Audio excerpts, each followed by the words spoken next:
Hello, my name is Harzing and I'm a professor, research mentor and staff development lead at Middlesex University, London. Today I will be talking about how to create a supportive, collaborative and inclusive research culture. Now in this part of the presentation I will outline the program of research support that we have designed at Middlesex in the hope that this might provide a useful source of comparison with your own institution.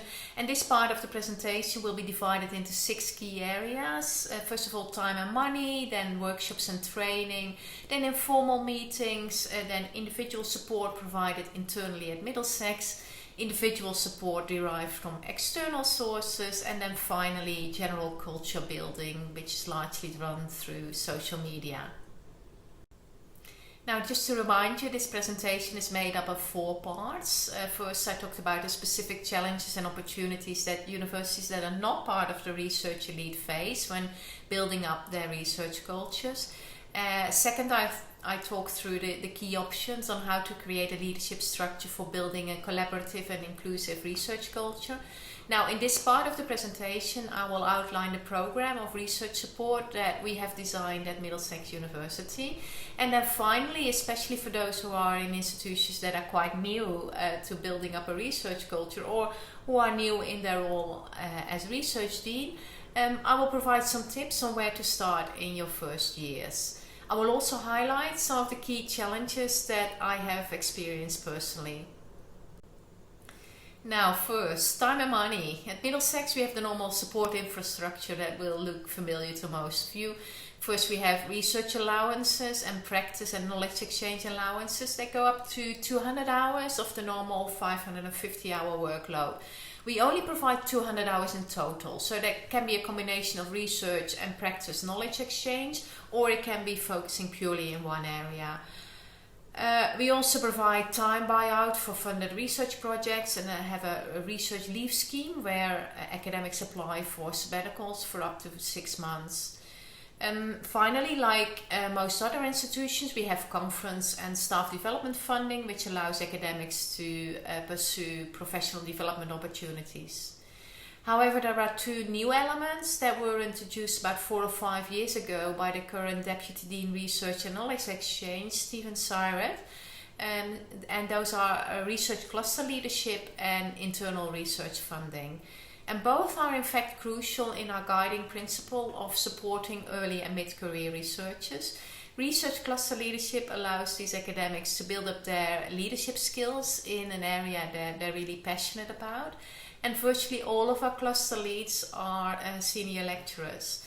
Internal research funding allows junior academics to do pilot studies or small-scale projects that would not be fundable through external grants. And at the same time, they build up their experience in writing grant applications. Second, we're running lots of formal workshops and training dealing with writing, research funding, external research impact, and as well as specific research methods, but also providing training to help academics to improve their external research profile. Now, the longest running training activity is probably our writing bootcamp. This grew out of the more informal staff development groups that I was running every 6 weeks or so. In these 2-hour meetings, I would meet up with several streams of maybe 4 to 6 academics each to provide collective feedback on their papers, their funding applications, or anything else really they wanted to have advice on. And at the height of this initiative's popularity, I was running 5 parallel streams on this. The bootcamp was meant to build on this initiative to provide a more intensive experience in which we meet up for 3 days with dedicated mentor support. And its main focus is on polishing papers that are to be submitted to top journals. So in the UK business school context, this means ABS 3 or ABS 4 journals or journals of distinction. But more recently, we accept papers from novice writers too. Now, I've designed a structured 7-step approach for this, and I've also written this up as an 8-part blog post series, and you can find this linked on this slide. This is accessible to all. Our on-site bootcamps were run over the weekend at Cumberland Lodge, which is a beautiful historical building located in Windsor Park at a walking distance from Windsor Castle. Now the university pays for accommodation and meals, and this arrangement means that with a group of about 20 academics, we not only work on papers, but we also have breakfast, lunch, coffee and tea breaks together, and evening walks in the grounds for some. The symbolic effect of this location was also crucial, not because it's such a nice place to be, which it is, but it also gave our staff a huge boost that the university was willing to invest in this. And added to this was the reputational effect of being in the same venue as some of UK's elite institutions who are regularly running events there. I'll never forget the proud look on some of my colleagues' face when at our first breakfast they saw 3 tables, one for LSE, one for Imperial and one for Middlesex. Now, Cumberland Lodge rates are very reasonable as they are a charity, but the only challenge is to get a booking, as they are often booked ahead a year in advance. Now, since the pandemic, we're obviously running the bootcamps online, and it doesn't really make sense to have people sit behind a computer listening to long presentations, so I have recorded them. This means that participants can listen to them in their own time, and they can also look at them again and again if they want. It also means that we have more time for discussion and writing. Now, these recordings are also available outside Middlesex on my YouTube channel, so you're more than welcome to use them in your own institution if you do find them useful. Third, we run a whole series of informal meetings that all have the aim to diffuse information, get people together to talk about their research and its challenges, but at the same time also build connections for collaborative research projects or funding applications. I already mentioned the staff development groups, which had to be stopped when the pandemic hit, but after staff got to know each other through these groups, which varied in composition every time they were run, their role has now kind of been subsumed by other activities. The 1-hour research lunches have been running for nearly 5 years now in the business school, and they're now run faculty-wide. So think about them as a sit-down lunch, all at one table with some special guests such as the Deputy Research and Knowledge Exchange, the departmental research leads and the research cluster leads. They keep people up to date about the latest news in a research area, and there's a chance to ask questions. Now, the research receptions are a bit like receptions at conferences. There's no set menu like the research lunch, there's just finger food that might vary and might be really unexpected at times. You go to them without expectations and you prepare to be surprised.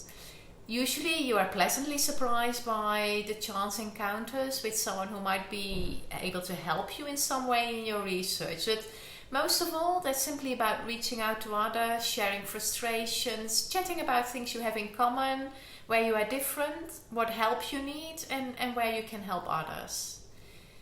My colleague, Nico Pizzolato, our Director of Doctoral Programs, is running the wonderful monthly PhD Journeys cafes, and my colleagues in Criminology and Sociology are facilitating informal Shut Up and Write workshops. In these workshops there are no formal presentation, it's just people sitting together, all committed to write.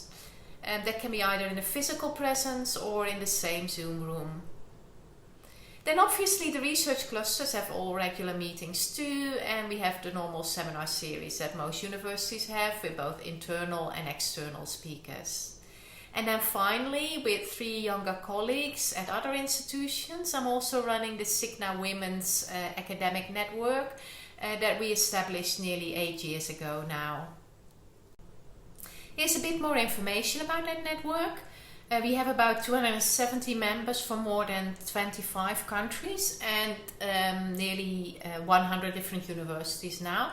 And it's simply a space for learning, mutual support and networking.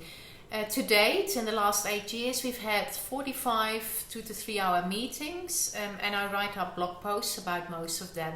So here are some examples of our recent meeting topics in the last couple of years.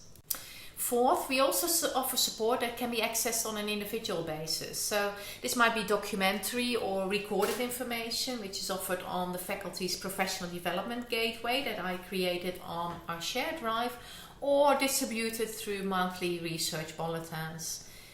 Or it might be one-on-one support through meetings or emails, usually with me or someone's research mentor. In 2021, we also arranged meetings with a dedicated impact advisor for those keen to work on improving their external impact and maybe write impact case studies for the ref. So here's our professional development gateway, which includes 4 wonderlands, one-stop shops, networking and brokering resources, and official policies. It's hosted on our internal share drive, and it includes well over 500 documents, slideshows and videos. And as nearly all staff development now happens online, this portal also includes recordings of most of the training workshops that we are running, thus extending their reach to those who are unable to attend. And here's what our monthly research resources bulletin looks like. Each month I provide just a few key resources in core academic areas: publications, funding, external impact, academic impact, open science, social media, specific research skills, and academic life more generally. Fifth, there's also external support that can be accessed individually. We are a member of Karma and LinkedIn Learning, and I also provide a lot of resources on my own website and my YouTube channel. And these resources are also available outside Middlesex. Karma stands for the Consortium for the Advancement of Research Methods and Analysis. It's a US-based organization that provides a wealth of resources related to both quantitative and qualitative research methods. It's absolutely excellent value for money. £500 will give you access to all of their resources for all staff and students at the institution. My own website includes a new aggregator page which is called Working in Academia, and this is a portal to all sorts of resources on my website, aiming to make working in academia a bit easier and more transparent for junior academics. And finally, there's my YouTube channel, which includes videos on many topics related to academia. Now, the 5 set of activities that I have discussed so far are the core of our staff development offerings.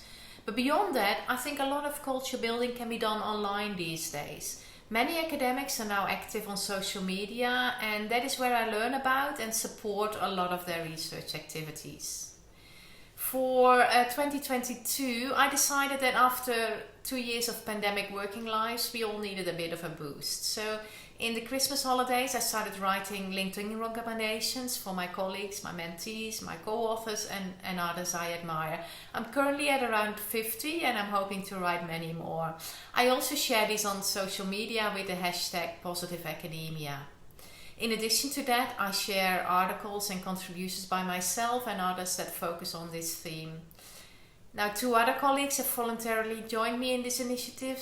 Our new HR assistant, who is posting weekly introductions to Middlesex University staff members one at a time, and an hourly paid lecturer and PhD student posting on her activities with students. Now, grassroots activities like this can be very effective, and we're already seeing others starting to support us.